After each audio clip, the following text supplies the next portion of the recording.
भूत की कहानी। गांव के किनारे एक पुराना सुनसान हवेली था। इस हवेली के बारे में गांव वालों के बीच कई किस्से और कहानियां प्रचलित थीं। कहते हैं कि उस हवेली में एक भूत का वास है जो रात को वहां आने वालों को डराता है। रवि, जो एक युवा और साहसी युवक था, इस बात को मानने के लिए तैयार नहीं था। उसने अपने दोस्तों के साथ शर्त लगाई कि वह एक रात उस हवेली में बिताएगा और यह साबित करेगा कि भूत जैसी कोई चीज नहीं होती। रात के अंधेरे में रवि उस हवेली के पास पहुंचा। हवेली की जर्जर दीवारें और टूटी फूटी खिड़कियां देखते ही बनती थीं। दरवाजा चरमराते हुए खुला और रवि अंदर चला गया। अंदर का दृश्य और भी डरावना था। मकड़ी के जाल, धूल और अंधकार ने मिलकर एक भयानक माहौल बना दिया था।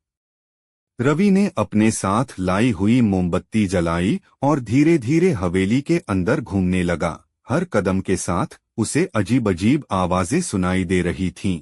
कभी हवा के झोंके से खिड़की का दरवाजा धड़ाम से बंद हो जाता, तो कभी उसे किसी के चलने की आवाज सुनाई देती। रवि ने खुद को संभाला और आगे बढ़ता रहा। अचानक उसे लगा कि किसी ने उसके कंधे पर हाथ रखा है। उसने पलटकर देखा, लेकिन वहां कोई नहीं था। उसके दिल की धड़कनें तेज हो गई, लेकिन उसने हिम्मत नहीं हारी।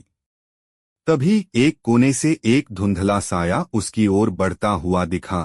रवि ने डर के मारे चीखते हुए दरवाजे की ओर दौड़ लगाई। जैसे तैसे बाहर निकलकर उसने दरवाजा बंद किया और गांव की ओर भागा। अगले दिन सुबह रवि ने गांव वालों को अपनी कहानी सुनाई। लोग कहते हैं कि वह भूत हवेली के पूर्व मालिक की आत्मा है, जो अपनी मृत्यु के बाद भी वहां भटक रही है। रवि ने इस अनुभव के बाद यह मान लिया कि कुछ रहस्यमयी और अदृश्य शक्तियां होती हैं, जिनका अस्तित्व हमें स्वीकारना चाहिए।